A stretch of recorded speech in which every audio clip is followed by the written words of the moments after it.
Hello and welcome to English Parliamentary News. I'm Dadi Ramadan. In this edition, we'll present all the latest and interesting information around the House of Representatives of the Republic of Indonesia.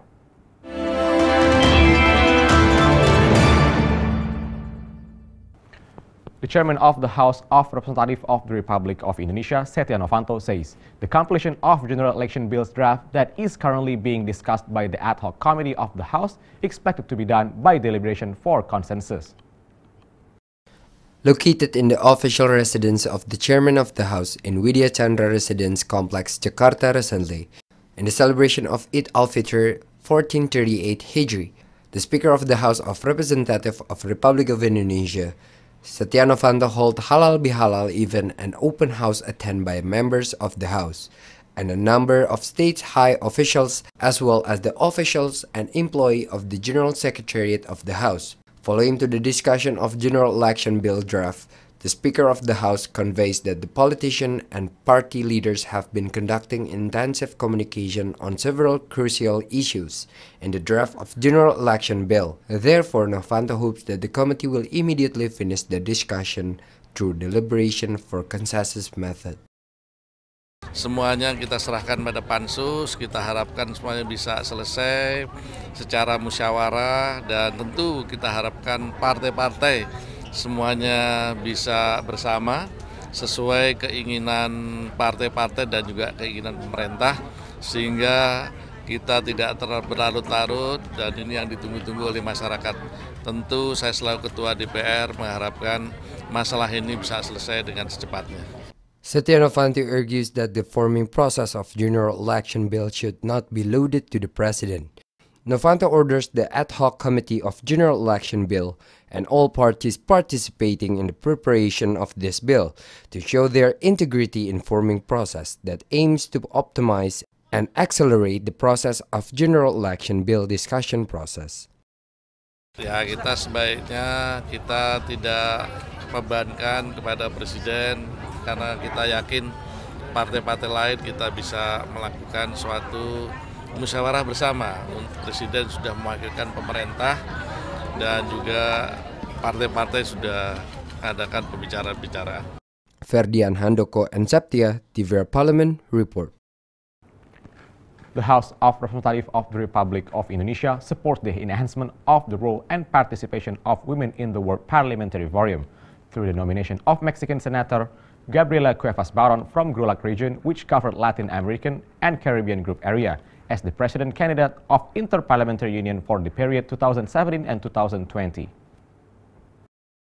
The chairwoman of the Committee for Interparliamentary Cooperation of the House, NURHAYATI ASSEGAF, welcomes the visit of Mexican Ambassador Mr. Federico Salas in Nusantara Tree Building, Jakarta recently.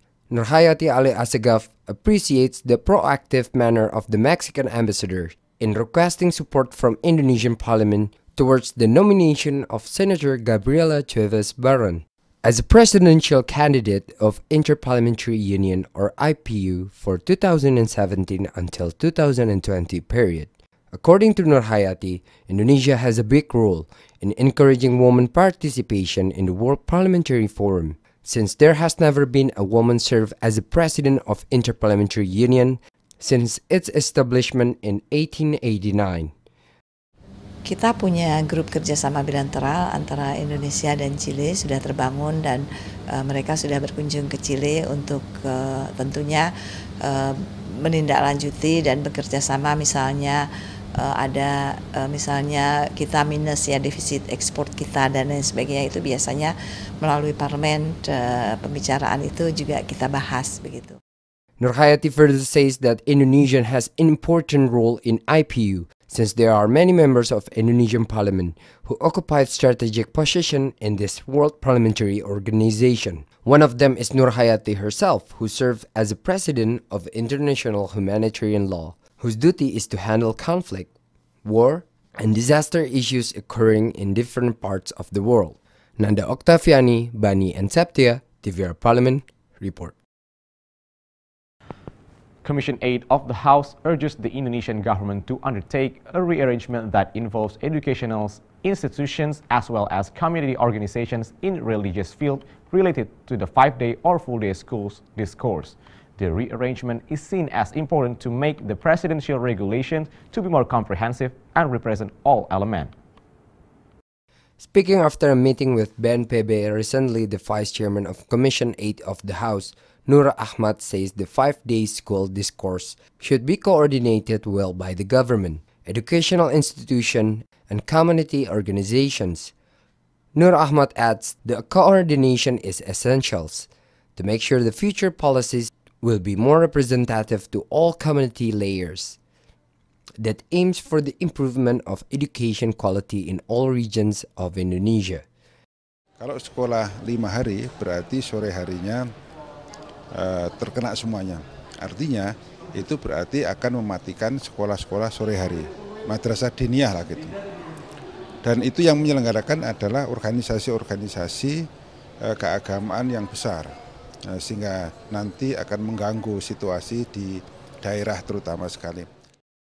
Speaking in the same manner, the member of Commission 8 of the House, MUSLICH, demands the government to review 5-day school discourse policy. MUSLICH continues considering the other educational institutions such as Islamic boarding school and madrasah. The policy should not be taken lightly and those burden the other educational institutions. Iya, minta untuk tinjau ulang khusus ini. Jangan sembarangan, hancurlah ini. Padahal kemerdekaan Indonesia itu, mohon maaf ya, semua bangsa Indonesia tanpa terkecuali, tapi yang jelas ada ngatur strateginya adalah pondok pesantren. Karena beda lah pondok pesantren dengan sekolah umum lain, Mas. Lain sekali. Pondok pesantren itu begini, Mas, kadang belajar, habis duhur belajar. Zikri Ridwan and SETYA, Dpr Parlemen Report. The leaders of the House of Representatives of Republic of Indonesia anticipates the increase of urbanization level to Jakarta capital city this year. This anticipation is related to the number of citizens which continue to increase each year, which are mostly caused by the lack of employment in various regions. Vice Speaker for Politics and Security of the House, Fadlizon, explains, urbanization is a phenomenon of serial migration which annually occurs in Indonesia.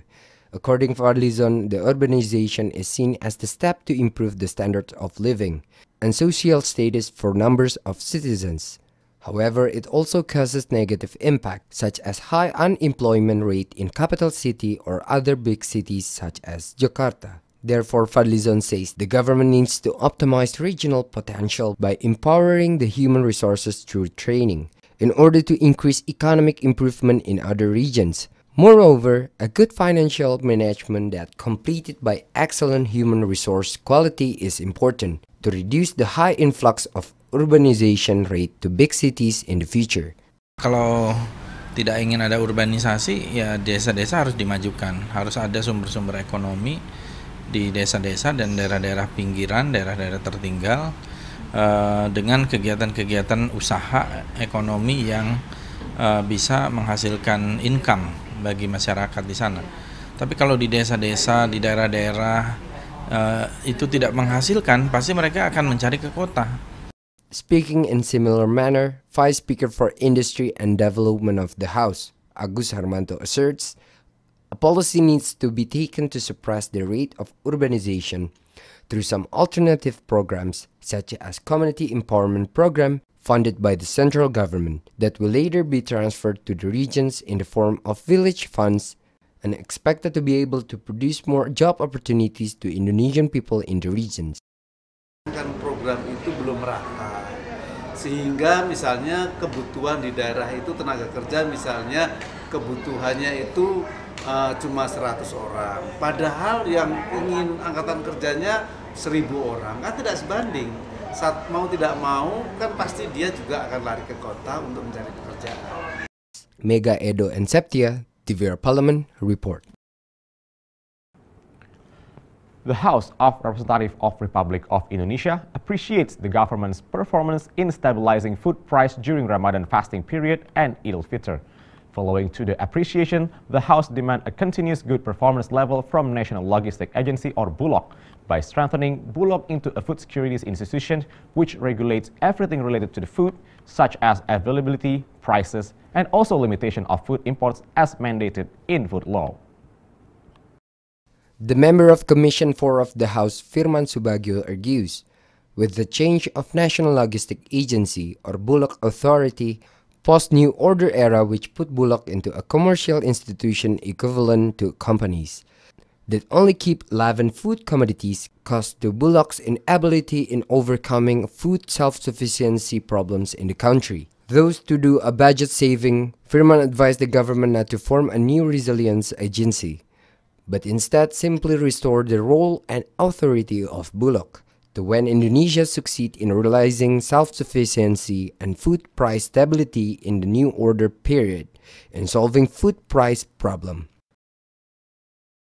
Bulog itu adalah sebagai buffer stock dan penyangga harga, sehingga stabilisasi itu diatur oleh Bulog. Nah, sekarang Bulog dengan adanya konsekuensi MOU yang dilakukan di IMF di era menjelang lengsernya Pak Harto, Bulog itu dibubarkan dan menjadi perum di mana Bulog harus menjadi lembaga komersial. Firman also suggests the government to establish floor and ceiling price for staple foods that aims to prevent another price reduction in local farmers when import policy imposed. He further explains that the food law has already covers import procedures, which in the Constitution it is stated that import is only allowed if domestic stocks have been absorbed, which also includes some strategic agriculture commodities such as sugar, rice, palm, and others. According to Firman, due to the unclear regulation regarding trading system, especially in food sector, has caused the continuous import policy on strategic commodities, which often harm the local farmers.